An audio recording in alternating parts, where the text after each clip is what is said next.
Welcome to the Charleston Marketing Podcast, brought to you by the Charleston AMA and broadcasting from our friends at Charleston Media Solutions Studios. Thanks to our awesome sponsors at CMS, we get to chat with the cool folks making waves in Charleston. From business and art to hospitality and tech, these movers and shakers choose to call the Lowcountry home. They live here, work here, and make a difference here. So what's their story? Let's find out together. Welcome to the Charleston Marketing Podcast. This is Mike Compton, your Charleston American Marketing Association current president. How about that? Yep. Also president of Roombo, rmbo.co. Check us out. And I'm here with a past president, co-host, co-sponsor, co-producer. All the things. Stephanie. Wear all the hats. What's up, guys? Stephanie Barrow. Oh, look at him. 3 years he always later. mispronounces my name, so I'm here for it. He's got it down. What's up, guys? We got, go ahead. I'm Steph, Yeah. Stephanie Say hi, Barrow, Steph. just so you heard that. You know who Founder that of is. Stephanie Barrow Consulting, a marketing agency here in Charleston. And we have another fellow marketer with us today. This guy is legit. I'm excited. to Yeah, talk to him. yeah. So, Author now, too. We'll talk about that. Yep. But we've got the co-founder and executive creative director of Hook, Yes. Brady Waggner. What's up, Brady? I like the cap you're rocking. He's got a really excellent style, just PS. Like, he's got really cool kicks. Tattoos. And tattoos and a hat. And so he's got swag. That's What? his, Hold on. Dude, shut up. He's got a lightsaber. Our engineer, Matthew, He's just like geeked really out geeked out. This is awesome. because Brady's This got is a not a lightsaber. Star Wars podcast. I'm Well, sorry. Pretty Yeah. cool, though. I was It is wondering very what that cool. was, and he noticed it right away. That's awesome. Thanks, man. Is that Palpatine or Mace Windu? He's asking, they're asking Mace Windu. specific Yeah. questions on And which. this is Obi-Wan, but I will also accept Luke from Return of the Jedi. Yeah. Wow. Yeah. Wow. His green blade. Yeah. My mind is blown right now. Same. Matthew, do you want to switch spots? Yeah, I know. I'll dial it in and out. Yeah. Show now. Yeah, no. That's awesome. Matthew's taking over. Yes, he has Matthew's pulled. He has pulled rank. The Star Wars. That is so cool. That's never happened before, where you No. got called out by the exact tattoos That's that you amazing. have.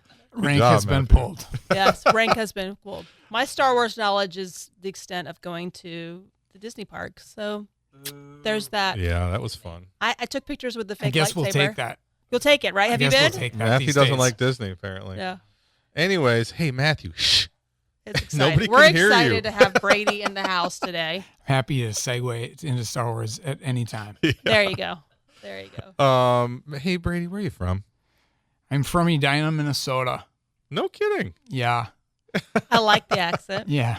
Whole lot of hockey up there. Uh-huh. Mhm. Yeah, I'm from Detroit, so Nice. I understand about the hockey. You know it. I do. I you didn't play hockey? it, but Born frozen, bleed purple. okay. Okay. hmm Still thawing out. Still thawing out. Yeah. When did you guys move down? So I was born in 1976 in Hennepin County Hospital in Edina, Minnesota. And What time? I think it was in the afternoon. Okay. All right. I think it was like 3-ish, Yeah. Okay. something like that. What about you, Okay. Steph? I was born. Oh, I could tell you when my kid was born. I don't know what time I don't know. I was born in Norfolk General Hospital in Virginia. That's But a way cooler place. She's not putting a date on it there. was December 4th, 1979. Oh, that's not old at all. What are you talking about? And yeah, no, I'm good. And nope, my daughter was born at June 23rd, 2015 at 8:46 There p.m. you go. There you go. I got a lovey in her room embroidered with the date, just so I Aw, don't forget. There, You're well, welcome. that's just smart right there. You're welcome. So 76. I'm Yeah. 78. Saginaw, Michigan. 79. I'm almost 80. I'm December baby. Just throwing it out there. Mm-hmm. I'm on the cusp. What's our generation called? We're Gen X. X. X. Okay. Well, Proud. and then they You're kind on- of you're on the subcategorize threshold. I'm on the threshold. of zillennials is oh, what yeah. they were calling us. Zillennials. I'll take yeah, it. it's like between 78 and I'm 82 gonna come or back with something like a that. big zillennial tattoo, and we're gonna be like, Do you find a lot of Gen X tendencies there, Brady? Oh, tons of them. Yeah. Yeah. Same. Yeah. And I identify. You're 76, 78. 78. Yeah. So I mean, we're close. Mm-hmm. I'm on the the meat and potatoes of Gen X is like the Patton Oswalt, sort of Jack Black Okay. Ice Cube. We had good music. Dre. Yes. And those like My there's last like name the is goalposts are sort of like that attitude. Yeah, exactly. Mhm. Sort of alternative gangster. You have a little swag about you. Thank you. Little Gen X confidence. Yep, a little Gen X confidence. My last name's Compton, so I ruled the dance floor. Straight I kind up of had of to Compton. back then in middle school. I had a hat with your last name on it that I ordered out of the back of Straight Outta Compton. That's amazing. That is I amazing. also have that hat. Mail Why order don't you wear that hat? I think you should It's rock that dirty. more. I got to get a new one. Yeah, we'll get you a new Yeah, one. I like hats. I like that hat too. Yeah. And for the record, people, we're not talking about the movie Straight Outta Compton. We're talking about the record that Yes. you could get thrown out of a McDonald's for having. Yeah, that's true. You That could sounds get like a thrown true out of story. Like that a something's house. happened to you. Yeah, you could get thrown out of a car. Oh. You could get thrown into a cop car. Oh. True. Yeah, I mean, This you're man's right. talking like he's speaking it from took a minute experience. for- Talking about the PMRC. I'm talking about Tipper Gore. Oh. You know what I'm saying? Yeah, Parental advisory. You're Yeah, right. Parental You're exactly advisory. right. It took now a it's while. explicit. When I'm we're streaming, my daughter's like, I can't listen to that one. It says explicit. I'm like, okay, no Sabrina Carpenter for you. Yep. We just connected a lot of dots. We Yeah, did. we did. We did. Because Where- now you know why my brand's colors have always been silver and black. It's because of my affinity for, the early NWA. I really like your logo. Thank you. You've had that from day one? Yep. Yeah. When Tom and I were talking about starting Hook, we were freelancing out of our briefcases, and Briefcases. Did you have a Palm Pilot? I actually put my laptop in an old school tool box that you can still buy at Lowe's. It's like about this big, and it's perfectly sized and has foam in it already. So I used to carry that thing around like a That's amazing. briefcase. Yeah. So like you have money in it. Mm-hmm. That's amazing. I like Yeah. that. So I it guess does. It looks like that you're is a vibe. Like like you're you've supposed to robbed a have, bank and you're just walking around with the money now. right. There you Like go. like Elwood Blues. Okay. So we interrupted you. You back in '78, right? You were born. That's great. It's a great start to the story of Brady. When did you move down here? Like, what was your journey like to find King Street? So I went to the University of Kansas. Yes. Escaped from Minnesota to Kansas. Lawrence, Kansas, and was trying to get away from hockey, essentially, because I was like, hockey was sort of my job, got to be kind of like a job in my life.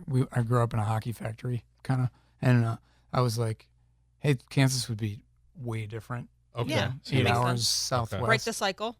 Yeah, so we rolled down there, and while I was at KU, becoming a basketball fan, learning how to do that, my folks moved to Beaufort, South Carolina. Okay. And my mom and dad were just taking a kind of a vacation, and they tried to drive through all the states in the South that they had never really spent much time in, and they sort of happened onto Beaufort, I think, because they had fallen in love with the movie The Big Chill, and they wanted to go see where. That is a great movie. Mm-hmm. Yeah. Yeah, and that was kind of the baby boomer hit movie because it had all the tunes in it and everything. And they stopped there, and I can't remember if they had car trouble or if they, They're like, this is fate. This is where we need to be. But yeah, they stopped on Bay Street in Beaufort and were like, what if we just moved here? And so they started looking at houses, and they found one of this Vince Graham little neighborhood that he had started called New Point, and they moved there. And then my mom ended up, my dad was pseudo-retired, and he started doing watercolors at the end of the street and drew buildings Come on. into a space where there weren't buildings. And the developer from the neighborhood was like, what are you doing? And he had this easel set up and stuff. And he's like, I'm painting these buildings. And he goes, you want to build those buildings? And then so my dad became a developer, Come on. built Oh, the I buildings. love Doesn't it. work like that. I think it does. Silly, right? Wow.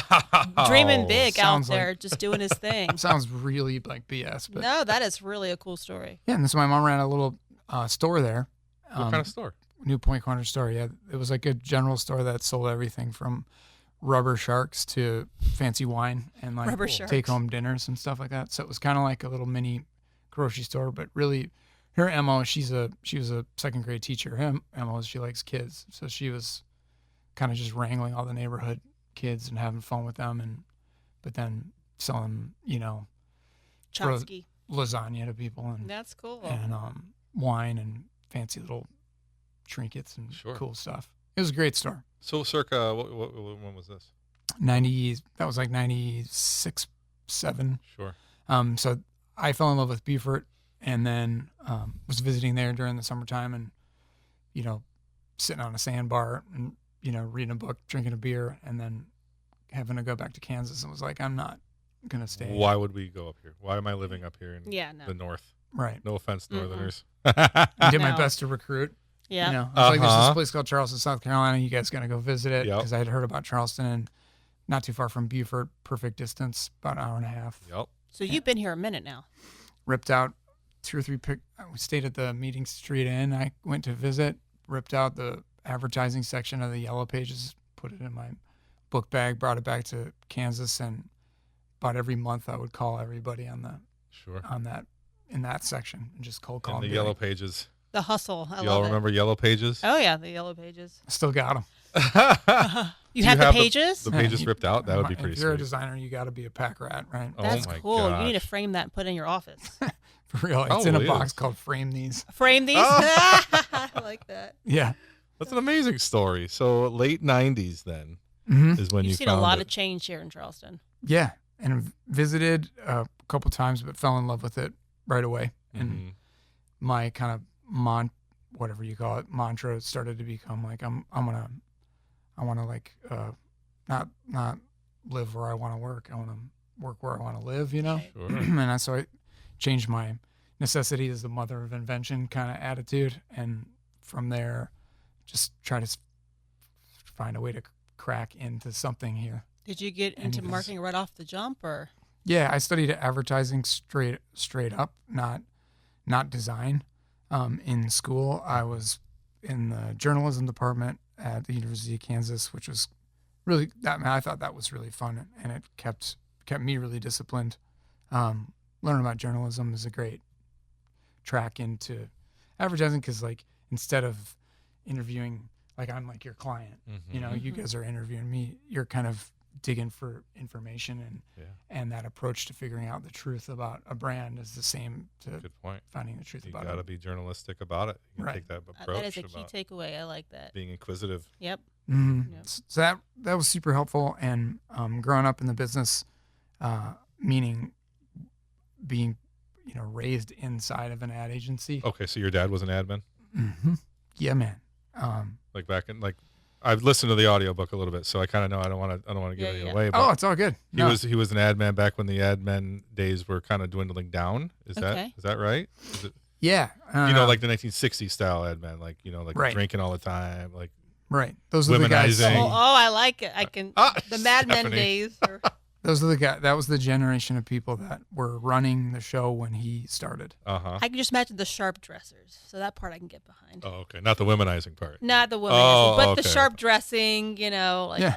Dress for the role that you want in life. I can get behind all Heck that. yeah. Yeah. So I grew up in that space, and going into school, I was always real strong at drawing pictures and doing creative things. But academically, I had my butt in gear enough because I went to a really difficult high school. Not it was fun, but it was competitive. And my dad and mom too, but more so my dad was like, you should get your, because I was like, I would like to do some creative stuff in college if I can, because that just really sounded like fun, and I knew based on what it was like going to school so far that if I had art class half the day, my odds of getting straight A's would be way better. You're right. If I had yeah. to do the academic shit instead. Yeah. But my dad was like, dog, talent's talent. Like, you can grow that any way you want. I would try to focus on, staying in that advertising track and getting in the marketing school. It'll be good. And it ended up saving my ass, I think, Well, of course. Yeah. because, having to manage myself as a creative person, I know that I'm pretty squirrely. Okay. So having the discipline Mhm. on the business side of it and the media side of it, especially, has helped a ton. Heck yeah. Does your dad sometimes mentor you on the work that you do now? Sometimes. The father's job is never Okay. over. Oh, by I'm the not way. saying We're always that. I'm going to be not saying- mentoring. I was just thinking Yeah. to myself, I'm hoping my kids One of listen to them's this creative. and Too say, much. hey, listen to dad, Yeah. Yeah. because he knew to tell you to go into the business side and the marketing side. Right. and how to harness your energy and how to harness your creativity. Like he had that pulse on you. That's That's cool. awesome. There's a lot of shoulda, coulda, wouldas about advice. That was a good one I'm sure. that I took. My advisors at Kansas were always like, so you're in it, you're not in a creative track here, you're studying You're already yada creative. yada. And we had one class, copy and layout, which is the only class where you got to use Quark Express. You know what I mean? Yes. Design things. Some sort of creativity. Yes. Yeah, and you got to make campaigns and you got to work on layouts and write copy and stuff. And so that was my favorite class the whole time I was there, and I couldn't wait to start it. And when it was over, I was pissed.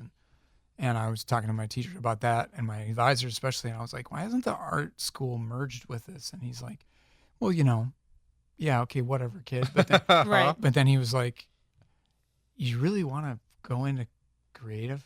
And I was like, well, yeah. I mean, I'm drawing pictures all the time. I started a T-shirt business, Mr. Whatever his name was. I made menus for, people up and down the drag on campus walking in with my little. So you're always entrepreneurial from the get-go. Yeah, just hustling. And I was like, knocking on doors, trying to say like, hey, can I make a menu for you, a business card, and all this stuff. And I showed him, and he goes, well, I mean, that's neat. He's like, but all the money's in media. I mean, you can make millions in media. Yeah. And he got this big smile on his face, and I was like, I'm out of here, dude. This suit's a loser, whatever. Yeah. I was like, he was so right. Yeah, so He right. was so I right. know.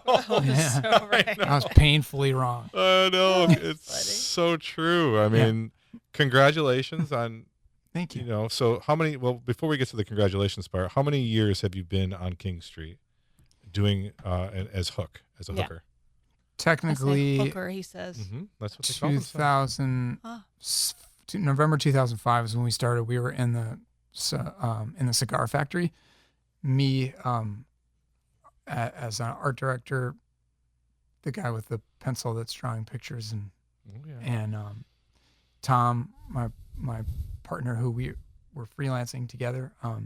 He and I met because of my dad. My dad was consultant for another agency in town that he was kind of serving as a part-time creative director and a partner at, because he was a consultant. And retired at this point. He was doing it from Beaufort, just fooling around, but helping them. And then he was interviewing people to help expand their creative department. And he was handing me portfolios because I had been in Charleston for 2 years. I worked at an agency called Raul Murdy, which I got my first job. Of course. Sure, which is now Buffalo Yeah. Group. And I met my wife, Jennifer, there. Oh. I left 2 years after I started. Jennifer left the following year. So you have another household of all creative types. Jen worked in the media department. Okay. All Yeah, right. so no, we're evenly balanced. There you go. Yeah, we're evenly balanced. Thank So God she took for the that. smart route. Yeah. She's the rambling wreck from Georgia Tech. So- Okay. Nice. So yeah, she keeps me in line. So it was it been 20 years? Yeah, 20. 20 years. So yeah, it was so we were in the cigar factory back when the cigar factory was super scary and Yeah. lots of fun to run around in at night. That's my favorite. That's my Yeah. favorite. I come from Ybor City, so I love those cigar factory type Super cool. dirty warehouses. That building I downtown. is produce so a lot cool. of The cigar factory. scary movies out of cigar warehouses back Oh. Nice. before they got renovated, Ybor City's cool. isn't it? Yeah. No. Yeah, that's It's where really our I'm studio from like was the battles of located. Yorktown, where there's like bloodstained streets from like the wars. So that's where Maybe on a Saturday night. that's not the same. I would rather be from the cigar factory era. So love the cigar factory. Then you moved into the King Street address, which is really cool. I've been to it. It's really, really neat. Kind of a 2-story, Awesome. like brick, wood, old school feel to it. Yeah. rustic, like Rustic, a lot like your work. To be Yeah, honest with you, you work with some really cool clients. Can you talk a bit about some of the brands? I you've want the worked with? listeners to go to your .com first. What is Yeah. it again? HookUSA.com. HookUSA.com. Mhm. While we're talking, go to HookUSA.com and check out his work. It's really awesome. It is really awesome. How big is your team right now? Thank you. 6. 6. Okay. Mhm. So just perfectly sized. I mean, not too big, not too small. And you probably, if you get more projects, you can ramp up. But what a nice little. Mhm.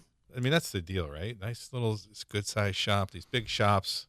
But There's a lot of they stress to them. specialize in a lot of things, so which I think is interesting for only 6 people.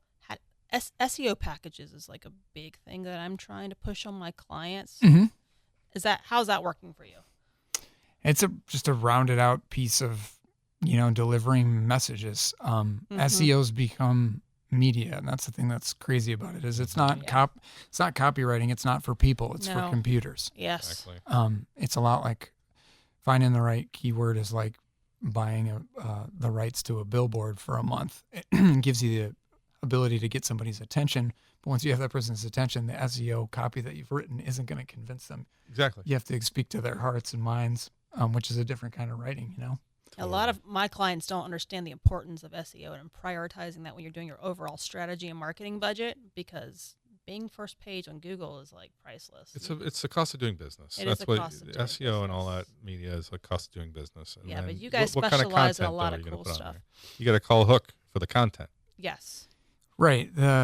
If it's different, they'll notice, and if it's relevant, they'll listen. And we always say if surprise beats frequency, and in order to get somebody's attention, there's all kinds of tactics for making somebody see something, but in order to make it get remembered, surprise is a much more efficient way to get return on ad spend than repetition. Mm-hmm. So it's it's worthwhile to figure out a way to scare the crap out of somebody, or Right. make somebody cry, or make somebody laugh, or do anything jarring that you can. I.e., that's why I was going to send my son in here this morning instead of me, because I was figuring it'd be cool if somehow, just because you were kind, you would just roll with it We Heck probably would have. and record been him. like, oh, Yeah. Then I could have kind of snuck in the back door and It then would've been showed up, and you cool dad factor points too. right. And then So- you could have brought your daughter, and I could have brought Oh, I one of know. my sons, and we could have had like the junior edition. Oh, we could. and then you That just would be fun jump at some cut point. to Yeah. Yeah. just jump cut like in Oh my don't gosh. even explain it, just halfway through. True. There's just kid stuff. True Yeah. creative director over here. That's Yeah, that would have been About awesome. the jump cuts and the transitions. all the things. But What- yeah, like that. What's your favorite part? Like, it sounds like Um, what keeps you up? What wakes you up in the morning? What keeps you up at night? What you're still doing it? did you say my favorite? Your part? favorite part? Yeah, your favorite. That's a loaded question, but he's got it. Yeah. Man, does this get bleeped out? No, We can you're bleep. good. You're fine. I edit this, and you're gonna hear it before we. I could bleep myself. Gets dropped. Yes. So All right, close your eyes. I'm gonna bleep myself. okay. Oh. Oh, just kidding. I'm gonna bleep myself. Oh my god! I didn't know where you're going with that. I just picked it up. Matthew got it really quickly. No, I'm gonna bleep myself. Sorry, I didn't mean to do that.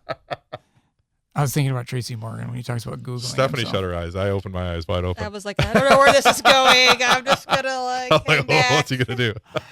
Sorry, I couldn't resist. you're it. good, It's you're good. I too love it. easy. I set myself up with some low hanging fruit there. Uh huh. I think that my favorite thing is we call it MDS, Okay. make dope shit. Yes. Yeah. That's my favorite part about it. When we're done at the end of the day, when I'm like washing dishes, I love it when I wonder what that looks like on my phone.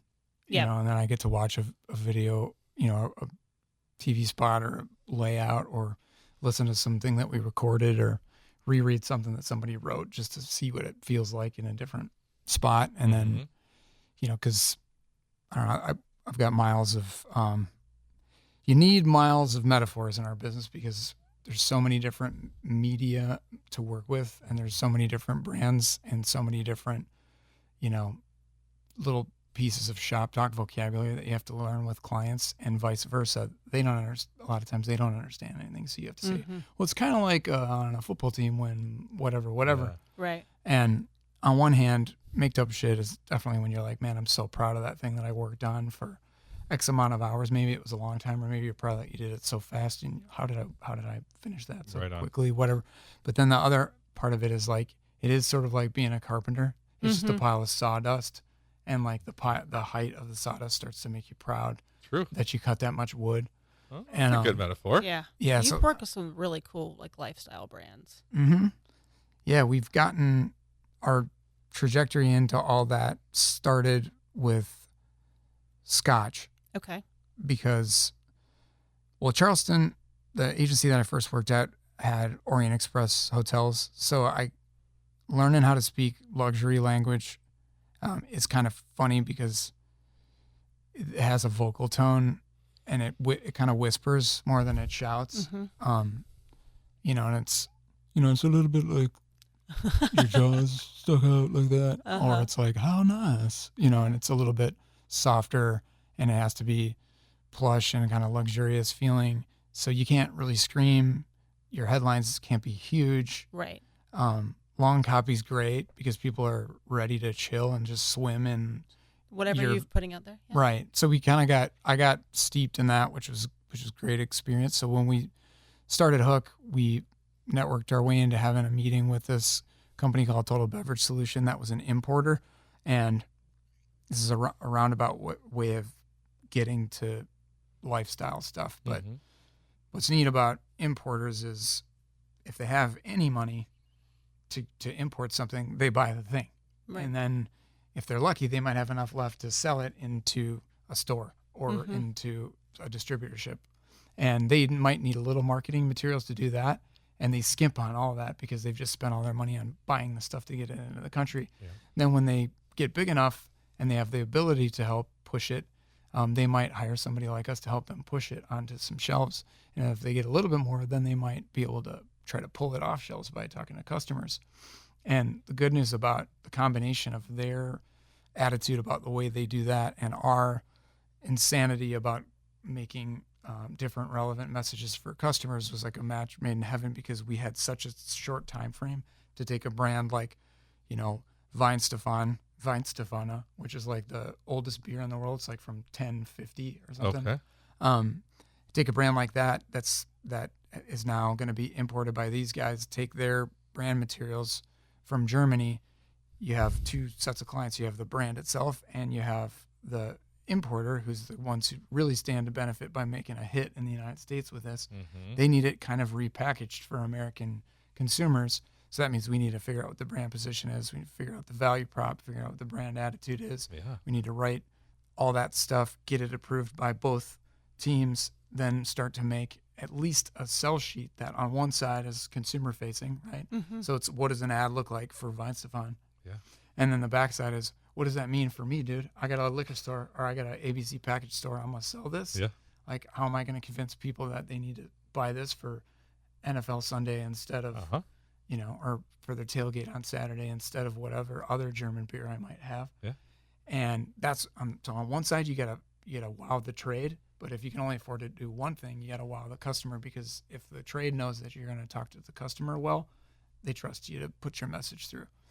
But across the board, what we figured out with all that is every single one of those is a lifestyle, and it's all a different lifestyle. And what was cool about it is they imported from, this guy had a tough but also fun job when you think about it, because he would go spend about a month in Europe, and he'd be buying scotch from Signatory in Scotland. Cool. He'd go to Oktoberfest in Munich and work with Weihenstephaner. Tough life. He'd go to Italy and be working with a Chianti producer for Tiziano, this other one that we worked on. He'd go to Ireland, working on Irish whiskey that we worked on and Irish beer that we worked on and all that stuff. But for every one of those, we'd be attaching it to a different type of lifestyle. Yeah. So it really got us set up well for, number one, for consumer packaged goods, retail, but also helping out with trade, because nothing is a great low-hanging fruit for an ad agency sort, right, like a salesperson.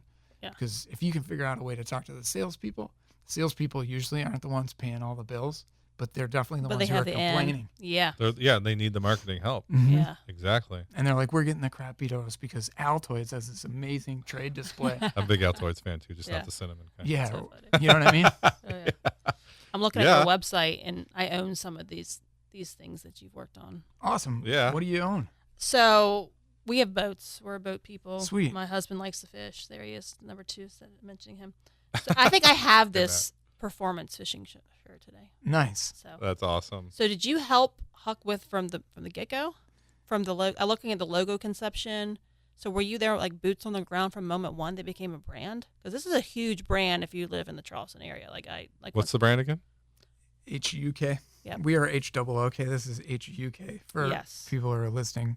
And I'm sure you've seen it. I'm Yeah. showing you now. No, Yeah. we were not there from day one. We were lucky enough to find a way to start a conversation with them because we had a friend in common with a guy named Al Perkinson who became their creative director. I might have got his title wrong, but creative director or maybe CMO. Mm-hmm. But Al has a really cool story. He's essentially one of the instrumental people behind turning Costa del Mar into Costa. And Al, if you're listening, forgive me if I got your history wrong, but he made a big difference in Costa becoming kind of a more luxury oriented and more culturally relevant brand. But he's like a skinny, sexy Santa Claus kind of looking character. He's got cool white long hair, cool white beard. Looks like he should be running a fishing brand. Okay. But we met and he said, now that I'm working on this, we really need this brand, and they're cool. They're not far from here. The company that owns Hook is called Marolina, and when we were working for them, they were headquartered pretty much right across the street from where we're recording. But they have another brand called Nomad. That's a hunting brand, and familiar with that one too. cool. And Al had just started on them, and he said, we really need an icon because we're starting to make some more premium, button downs and stuff that's, a little more, transitioning Changing into the audience a little bit. lifestyle. Yeah. Mm-hmm. And he's like, and we don't have an icon, something that we can show without showing the whole word. So would you work on that? And went through our typical logo process. Always starts with sketches. We survey the customers, find out what their likes and dislikes are. In this case, we just talk to the stakeholders when it's logo work because those are the folks that are the key decision makers. Once we get our survey done, we do a bunch of sketching, and we always say we'd prefer to start by sketching on an icon, which was cool. That's what he asked for. We always think best way to deliver the most bang for your buck when you're making a logo for someone is to deliver an icon and a signature, a logo being like, picture the Mercedes star. Yep. And then Mercedes-Benz being the signature, the word that goes next to it, because you can fit that into a really small space by itself, the little star. Mm-hmm. But if you, for instance, want to take Coca-Cola to Japan, you have to write Coca-Cola in Japanese, which is a lot tougher than it is to just put a star up there. Yeah. And then, so short story long, we got hired to make an icon. When I did all the sketching, the first thing I showed him was a slide that says, first, the simple but too obvious not to show stuff, with a bunch of hyphens in the middle. Okay. And it's just me and him in the conference room. And I said, I feel embarrassed saying this, but I have to say it. Did you ever think about just making the U in the middle of the H-U-K into a hook? Because that way people Looks would like know. a fishing hook. Yeah.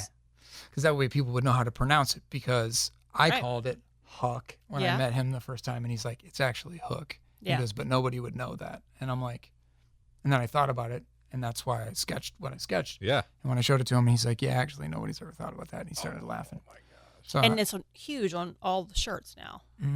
yeah. So I went through the rest of the logo presentation, presented tons of logo concepts like we normally do, but I presented icons. So there was all kinds of different, like anchors and other stuff that could be used separately. And of course, tons of hooks. But he went back, showed the rest of his squad, and came back and said, we want to use the word mark with the barb in the middle. Yeah. Yeah. No, you guys do a really excellent job. That thing took 3 years to turn over in the marketplace. So because COVID had hit, they had shrunk their team a little bit naturally, as anybody would. Mm-hmm. And they lost all their, they shut down all the big box stores. So like Dick's and Cabela's and all that stuff was gone for a while. So, respectfully, a lot of us had to kind of part ways and tighten up. Mm-hmm.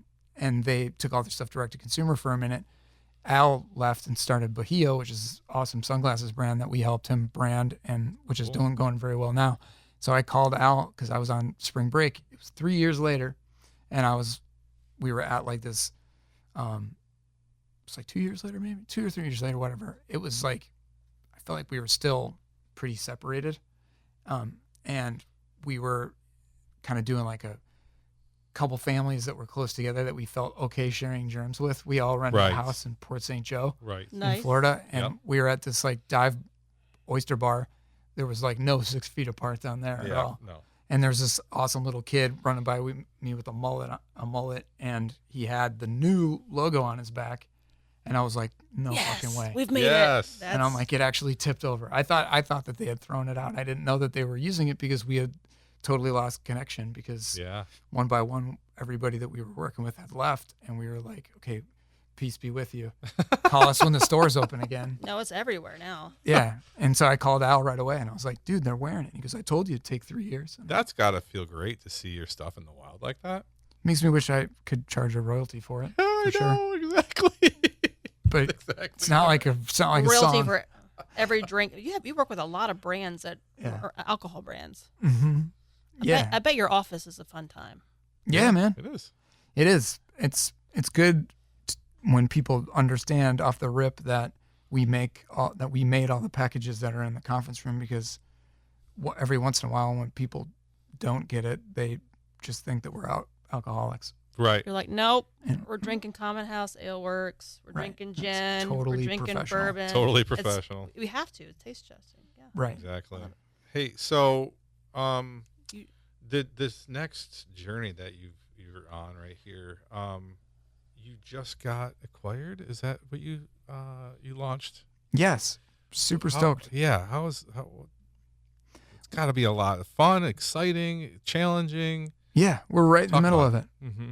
It's great. We couldn't be more thrilled about it. We've been, the best way I could put it is there's this part of whatever the American dream or whatever, and especially if as a musician, where you're just kind of like, oh, he got discovered. They got Right. discovered. Right. Yes. Yes. And then it's like the more social has taken over, and the more like, a 5-person band has turned into like a 1-person, Yeah. like the TikToker. yeah, it makes you go, the Jimi Hendrixes of the world are just not going to be they're not going to be discovered anymore, because Jimi Hendrix would have had to have a LinkedIn, a Facebook, Yep. like hired a team to make it all happen. right. Or like some of the other people who are fantastic. I mean, then you've got like Prince he would have done it on his own for sure, because he's I a saw Prince promotion in machine. concert. Yeah, He that's was my awesome. boy. He was awesome. That's my man. But like that self-promotion machine that we're becoming used to celebrating, like Madonna's a good example of it. Lady Gaga is a good example of it. And then there's this generation, almost all of the people you're finding out about are self-promotion machines. Even if they're a band, Yes. they're none of them. There might be like one dude who's worthless or girl who's worthless that she's like the Ringo of the team, and they're just gonna Mhm. bring her along or him along no Yeah. matter what. Yeah. We all want to be that person. Okay. Right. We all want to be just the drummer who doesn't have to do anything besides Hangs out in the back, gets a paycheck. right. And then we also want to dream that we're gonna kind of get discovered, and that somebody's gonna put their arm around me and be like, "I got you. I think we can do this." And for me, it's like we've always been looking for mentors and clients and opportunities where we could be like, is there a way we could work together Mm-hmm. and make everything better for both of us Mm-hmm. and pull that off at the right time? And it's just it's a frustrating spider web to try to kind of navigate all that. Yeah. Especially when you're 20 years in and it's Yeah. Pixel, It's your baby. right? It's Yeah. Pixel. And it's how old are they? What's their story? Pixel, I think if I get it right, is 17. Okay. So Um, right around the same. I'm familiar with them because I used to live in Nashville. Okay. They're on Demumbrian. Okay. Awesome. Now they Yeah. have an office here with you. Mm-hmm. Yeah, so they are relatively new to Charleston, but are basically the same age as us in terms of a company. They're about 20 years old. We're 20 years old. We met through a really super trusted friend, Ryan Clark. Bless up, Ryan. Did you say Enough- bless up? Bless up. Enough Yeah. air I'm horns. stealing that phrase. Yeah. That is a great phrase. Yeah. Cue Bless the up. cue the air horns There you for go. Ryan. Enough gunshots for Ryan. But Ryan and I got to be buddies because of another opportunity that we kind of hustled on together, and we worked on a brand called Wild Tonic that we still work on. together, and Ryan told me about Pixel and said that they were new to the market, but that they'd be interested to talk about partnering up on some projects. And we introduced them to our client, Adam Steen, who runs Steen Enterprises out in Ravenel, Adams Run, South Carolina. And they are a Kubota dealership and a Hitachi dealership, and just fantastic company. Second, maybe hopefully, knock on wood, will end up being a third generation company, but they're founded in 80. And we hooked them up with Pixel because Pixel's amazing at CRM. Okay.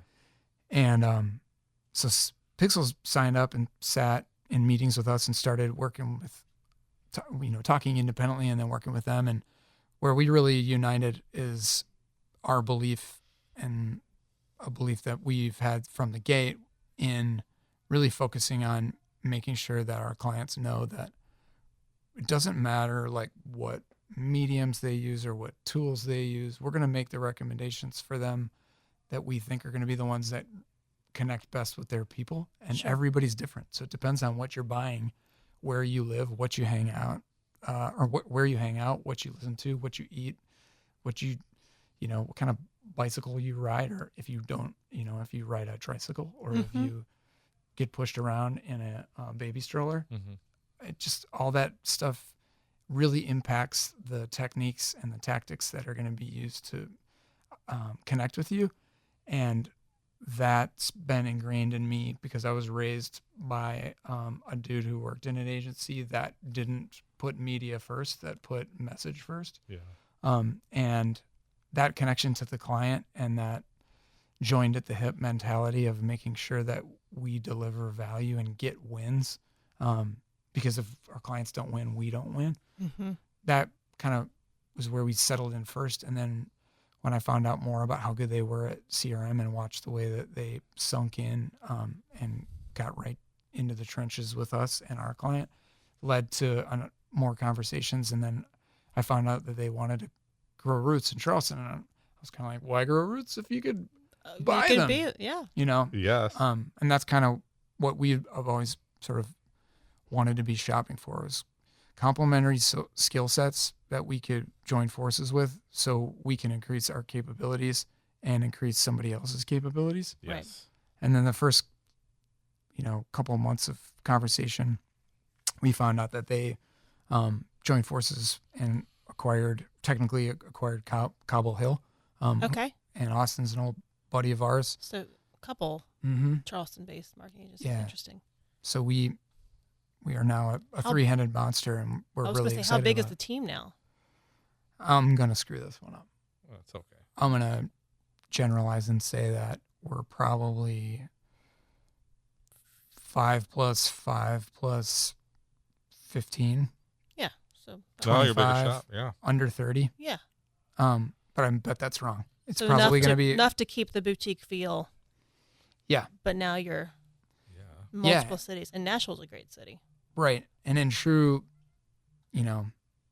ad agency sprinting fashion, we are definitely, we've been dying to announce it to everybody. We made our announcements, sent out our press releases, and then the following Monday announced it to everybody internally. And since then have already started integrating on projects, which is like, that's what all the hustle was about ahead of time. Yeah. It was about making sure that there were no financial implications that would keep us from integrating, because my clients are not your clients. Your clients are not my clients is a big problem for a lot of the folks that all of us, especially all of us, At this table. Yep.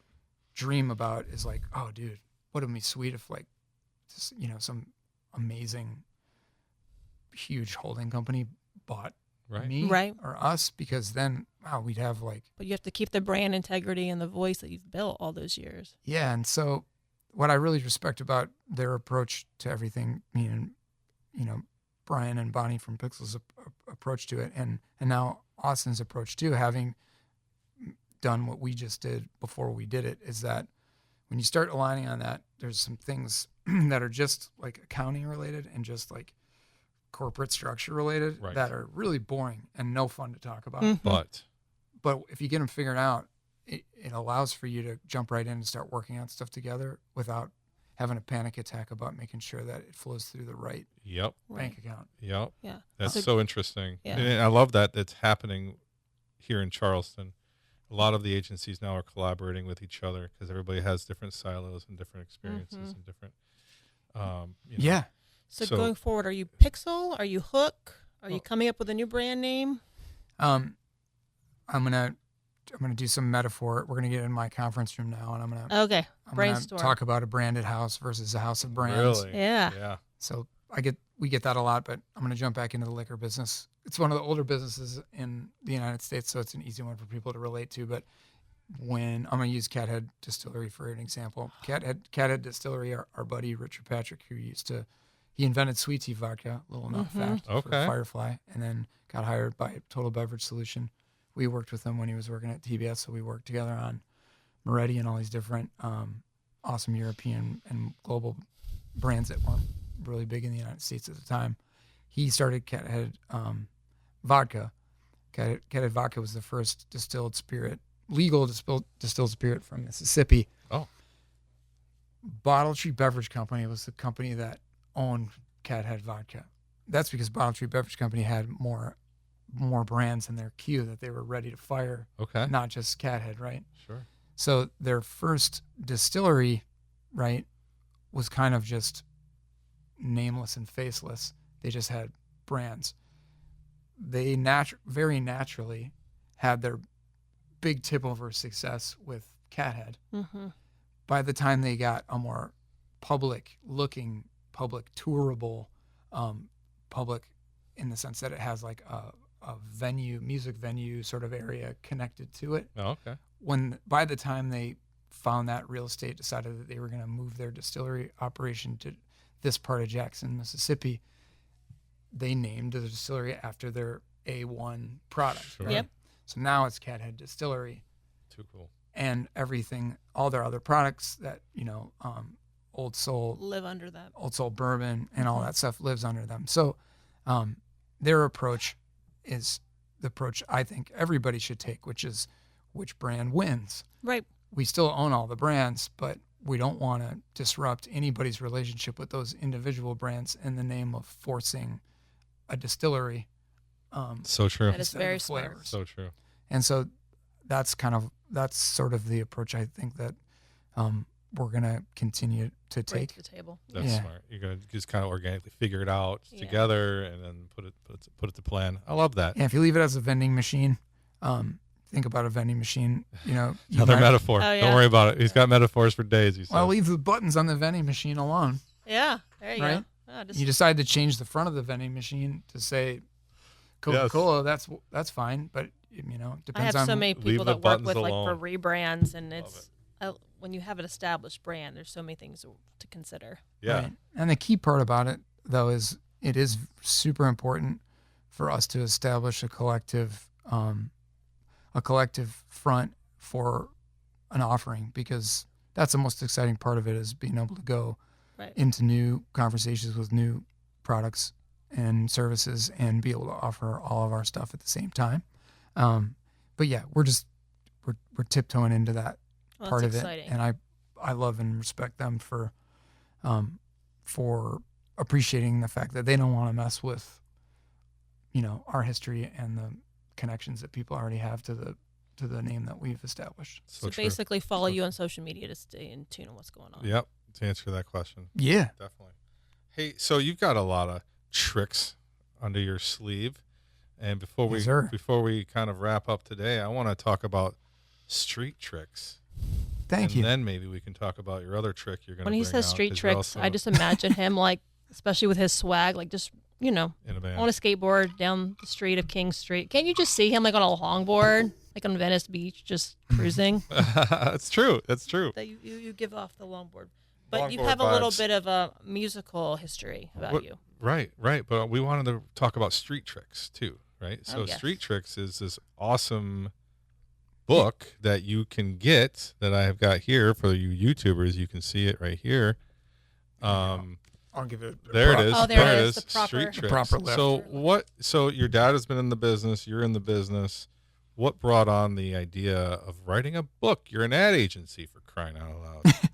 So my dad Phil, and my partner Tom, and my co-founder and wife Jennifer, and I. There's 3 Wagners involved, and only one Jeffrey in the founders. And St. Thomas Jeffrey is definitely one of the nicest people, maybe the nicest person I've ever met. So he was great to put up with. Okay. A mother, a father, and a husband as his co-founders. But back in the day, we even before we started Hook, I grew up in the ad agency business because my dad worked for Carmichael Lynch in Minneapolis. So he worked for Harley Davidson, they worked for Sam Adams, they worked for Porsche, they worked for anything with gas and oil, Mack trucks, all these cool kind of fast, fun, Iconic lifestyle-driven Iconic brands. Yeah, and also some ones that are just hilarious, like American Standard, like they sold toilets too, which is also fun. There you go. Lots of fun brands. Yeah. But How do we you make that sexy? I'm sure he did though. yeah, just be silly about it. Nothing wrong with Yeah. the porcelain.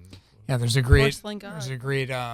print ad for American Standard that was like that little thing back in the day that you pull up that has the drain come out on a bathtub, Okay, yeah. and we all stared at that as a little kid in the bathtub. And it makes a face. It has like 2 little screws and then Yeah. this little lever that Yes. looked like a nose. Know exactly Okay. what you're talking about. And Yeah. it said that, and there was a headline underneath it that said, "It's seen you naked, it's heard you sing." That is clever. Yeah, and it's Seeing like you naked is you're in naked. love with this bathtub, dude. You Oh, don't even know it. wow. Yes, you don't even know it. Yeah. It loves you. But I grew up in the agency business, and by virtue of that, kind of stayed in it. And I remember going in and seeing markers and smelling markers and seeing all these tear sheets and stuff. And so I always wanted to be a part of that. They worked out of the Pillsbury Mansion in Minneapolis, which is this super cool, romantic, crazy old building. And I remember going in there as a little kid. So I've been connected to it my whole life. And when, about the time I started taking over a lot more of the account service stuff, and Phil started to focus more, my dad started to focus more just on doing research and strategy, which is his silo. We started talking about maybe telling Hook's story, and I was like, man, you should write a book. Like, there's all these Right. guys that you grew up around in the agency business in Minneapolis, like Fred Sen, who co-founded Fallon, who's like Fallon Worldwide is this massive agency, and there's all these guys from his agency that started other spin-off agencies. So I'm like, you got a great story, you should tell yours too. And he's like, well, it's our story. And I'm like, well, of course, like we've got our own way of doing things. We got our own process for figuring out what brands do more of and more often, to become different and relevant to their customers. And we should teach that process as part of the book. Yes, but that's clearly some shop talk, right? Right. The last paragraph that I just spit out is probably enough to make somebody By the pause this and listen No, to no. another album. But anyway, the point I'm making is I wanted to find a way to take the funny parts and the fun parts of what we do and weave his story Yeah. into it, because he's got great stories. Yep. He joined, if you watched Mad Men, and chances are the marketing nerds like us three Oh. that, I that love Mad Men. right. So we all followed Don Draper from faking his way into the agency as like he used a fake name, right? Some dead guy that he That's died right. next to him, That's right. to fake his way in. And then in the last episode, 1969, spoiler alert, he meditates and writes I'd like to buy the world a Coke, while he's trying to kick his whiskey habit or whatever when he's in LA. And that's 1969. That was Don Draper's last day of being Mad Men, right? Phil's, my dad, his first day of being in the agency business was in 1969. No kidding. So that's why we said, what did we say? As the Mad Men period was winding down, Phil's was just beginning. So we used that as a way to tell his career story. But at the same time, tell the story of us founding and creating Hook and all the experiences we've shared and processes we've developed thus. Now, if people want to buy the book, where do they get it? You can get it at hookusa.com. It's also on Amazon, and all of the audio versions of it are on all the audio platforms. Streaming So platforms. Yeah, so you I can get started listening last night to the audio version. I got to like the second. I'm or gonna be third listening to it on the way home. chapter. Yeah. It's really good. Thanks, man. Yeah, it's really good. Phil's hilarious. I can't wait to meet him. Yeah, dude. Six different readers. The guy that I went to ad school with at University of Kansas, Burke Wasserman, reads a couple chapters. Did you read on it? Yeah. Yep. Yeah. Okay. Yeah. All right. Yep. I'll have to check it out. Yeah, it's super interesting. I definitely highly recommend it to you listeners. Please, we'll have links in the show notes Yeah. as well. Perfect. Hell yeah. We got to wrap this up, man. We do. We've been talking a lot. I But- like it. We haven't 2 even talked seconds Star about your Wars, musical journey. Yeah, 2 you're in a seconds. band. 2 seconds. Yeah. What don't you do, man? I know. Yeah, my band's called the Dub Plates. We started out as I had a band called the Italics. The Italics turned into Dub Island Sound System It's a great band name, the Italics. for an art designer. Oh yeah, I love Yeah. it. That's Sure. cool. Who likes topography? That's amazing. We all like topography. Yeah, which is it has a double entendre because Ital in Jamaican patois is a term that means natural. Okay, So so Ital, what kind of music is this? yeah, dance hall reggae. So Are you serious? Dance hall reggae. You do dance hall reggae. I I'll tell love you. it. I told you he's got swag. bye. There you go. Yeah. Um, Do you play or do you sing? What do you do in this band? I play guitar and I sing, and yeah. So we started the Italics turned into Dub Island Sound System. Dub Island Sound System made it into South by Southwest. We were the only band in 2006 to come from South Carolina to be in South by Southwest, and then over the course of the next couple of years, we transformed Dub Island Sound System into a band called the Dub Plates, and then within a year we had opened for Steel Pulse, and then made a bunch of live records, and then in 2017-18 we put out our first full length called Box Full of Steel, and Box Full of Steel got to be on the Billboard reggae charts for 16 weeks, and we were number one twice. Yeah, That's amazing. Yeah, My brother's a big reggae fan, so I'm gonna hit him up when we're done. Can we Yeah, tell listen to you. it on Spotify? Can we like? Yep. Yeah. What's it called again? What's the name? The band is called the Dub Plates. That's DUBPLATES, and a dub plate is the first acetate duplicate or live straight to vinyl recording that a studio makes. That was So, referred to as do you still play locally sometimes? That's a really cool story. But yeah, we're opening up Dub for Michael Franti. Oh, he used to be I used to work with Spearhead. Michael Franti when I used to Oh, Nice. in Nashville. Yeah, Cool. he's a cool guy. He played downtown. What's that place with the pool venue? It was so good. And you're talking about the Wanderer, The Wanderer. not to be called the Wanderer. The Wanderer a couple years ago. He was so good. He's so fun. Yeah, we played with the Whalers there. He is, but Michael Franti will be fun. I had his He's a good dude. when he used to be called Spearhead. Yeah, I that's used when to- I worked with him. Michael Franti in the Spirit. Dub Yeah. Plates. Yeah, so that's September 14th at Firefly. Okay, fun. I might go actually. Yeah, man. Yeah, I tell you. I went. You don't know what I say. From 19 you know. Reggae music out of ting. Oh my god. A Jamaican person did not just show up in the studio. that's that was amazing. Brady. Yes, man. just You don't now. know. From 19 me there.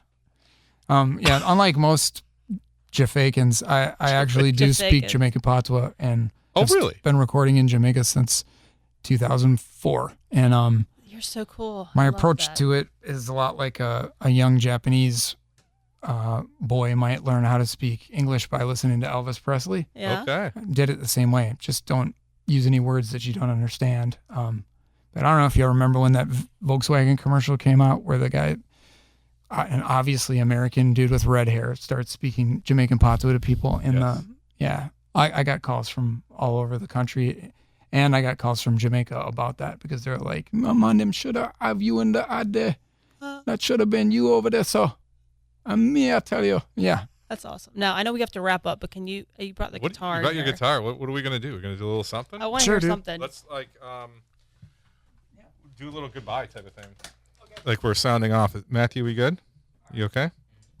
This is the name of the podcast is. The name of our podcast is Charleston Marketing. The Charleston Marketing Podcast. Okay. This is awesome. I'm super excited here. Me too. So I can weave that in. while before he dials in his guitar here. I'm gonna Space go ahead now. and say Yeah, he's thanks. looking for edit. He's like, dude, I'm gonna have to edit this. Not at all. Not at all. I'm No, gonna we're let you good, edit we're it good. out. We're gonna say thanks to our sponsors, the Charleston Media Solutions. Thanks, Stephanie, for course. co-hosting with today. Jerry Brady, feels good. You're definitely invited on the show anytime, Brady. Yes, yeah. We're gonna have drinks with Phil in your office here in King Street Yeah, soon. I'm just gonna roll up in there. I know, right? Had vodka. I'm a big fan. Okay. Man Mosa at Big Bad Breakfast.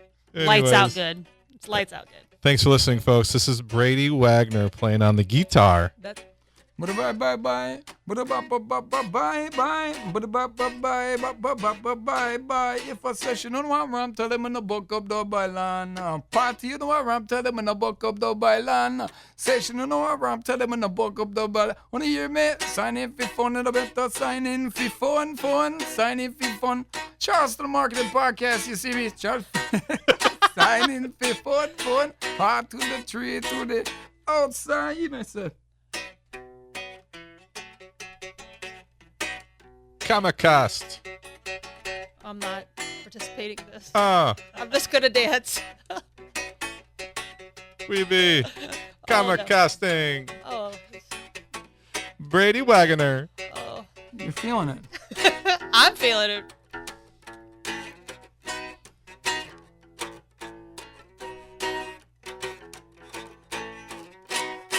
Outside. I love it. Yeah. Outside. One time. Enough respect.